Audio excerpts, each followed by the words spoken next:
অসংখ্য ধন্যবাদ আপনাদের সুব্রত বাইক গ্রুপ চ্যানেলের সাথে যুক্ত থাকার জন্য। আমি সুব্রত, আপনারা দেখছেন সুব্রত বাইক গ্রুপ চ্যানেল। সবার আগে আপনাদের কাছে আমি ক্ষমা চেয়ে নিচ্ছি, কারণ আমি ভিডিও দিতে পারিনি আর বেশ কিছু কারণে। আমার কাছে আজকে এসেছে পালসার 220, খুব কম চলা গাড়ি। গাড়িটা আমি আপনাদেরকে দেখাচ্ছি, দেখুন কত কিলোমিটার চলেছে। তো গাড়িটার সমস্যা কী হচ্ছে সেই বিষয় নিয়ে আজকের ভিডিওটা। আজকে আমি আপনাদেরকে দেখাবো যে খুব কম খরচে যদি আপনার গাড়ির পিছনের ব্রেকের সমস্যা হয় তো সেটাকে কিভাবে ঠিক করতে হবে। তো চলুন বেশি দেরি না করে ভিডিও শুরু করা যাক। আর যারা চ্যানেলে প্রথমবার এসেছেন অবশ্যই চ্যানেলটিকে সাবস্ক্রাইব করে দেবেন। আর যারা আমার ভিডিও রেগুলার দেখে থাকেন অবশ্যই একটা লাইক আর একটা ভালো কমেন্ট রেখে যাবেন। তো ব্রেকটাকে ঠিক করার জন্য যেটা করতে হবে, সবার ফার্স্ট আমাকে ব্রেকের সাইডটাকে আমাকে খুলে বের করতে হবে। মানে এই দিকের যে এই যে 22 নম্বর আর সাইলেন্সারের সাথে যে সব নাট বোল্টগুলো আছে সেগুলো আমাকে খুলতে হবে। এটা আমার যেটা হচ্ছে ব্রেকটা ফলস হয়ে গেছে। কী কারণে ফলস হয়েছে আমি আপনাদেরকে সেটাও দেখাবো। তো চলুন সবার ফার্স্ট আমি এগুলোকে খুলে নিই।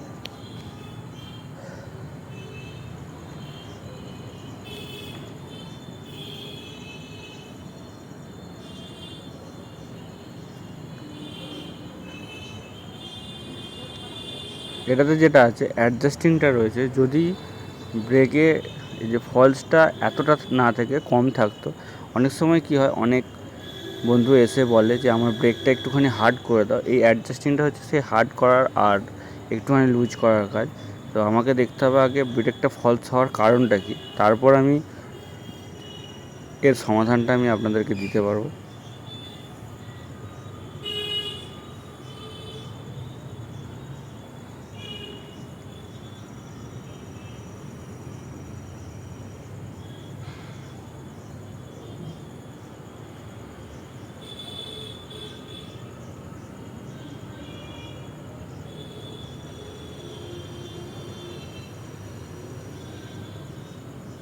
তো চলুন এইটা আমি এই সাইডের যে কানটা আছে কানটাকে খুলে ফেললাম।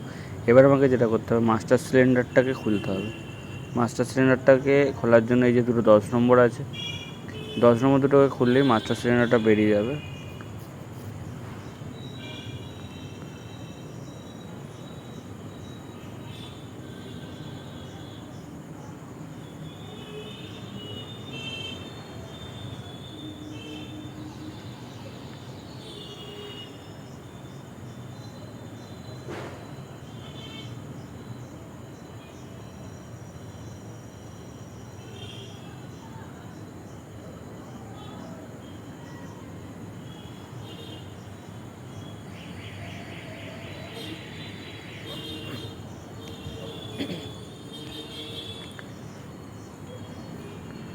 তো ভিউয়ার্স দেখতেই পাচ্ছেন আমি মাস্টার সিলিন্ডারটা বের করে নিয়ে চলে এসেছি। এই যে ওপরে রাবারটা থাকে রাবারটাও খুলে ফেললাম।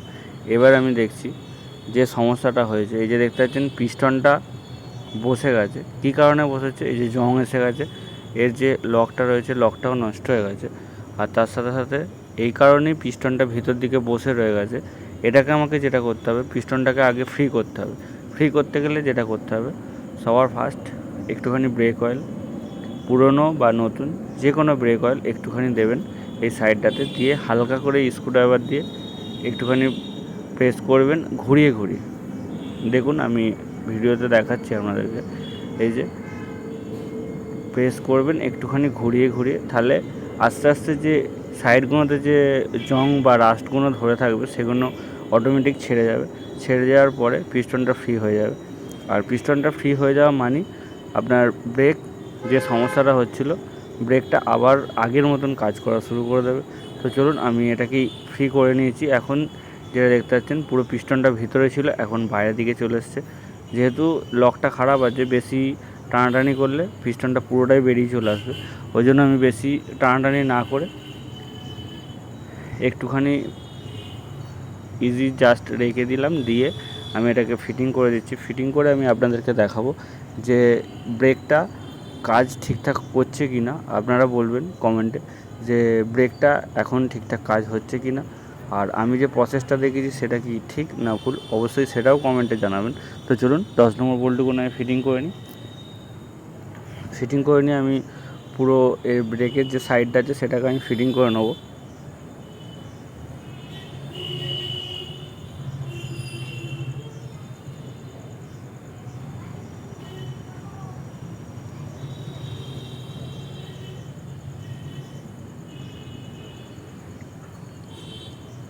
তো ভিউয়ার্স সব কিছু আমার ফিটিং হয়ে গেছে। এবার আমি আপনাদেরকে দেখাচ্ছি যে ফলসটা ছিল, ফলসটাও মরে গেছে, আর ব্রেকও দেখুন এখন একদম ঠিকঠাক হচ্ছে। তো ভিউয়ার্স যদি আমার ভিডিও ভালো লেগে থাকে অবশ্যই ভিডিওটাতে লাইক এবং ভিডিওটা শেয়ার করতে ভুলবেন না। যদি কোনো বন্ধুর আপনাদের পালসার 220 থেকে থাকে অবশ্যই শেয়ার করবেন, এরকম যদি পিছনে ব্রেকের সমস্যা থেকে থাকে।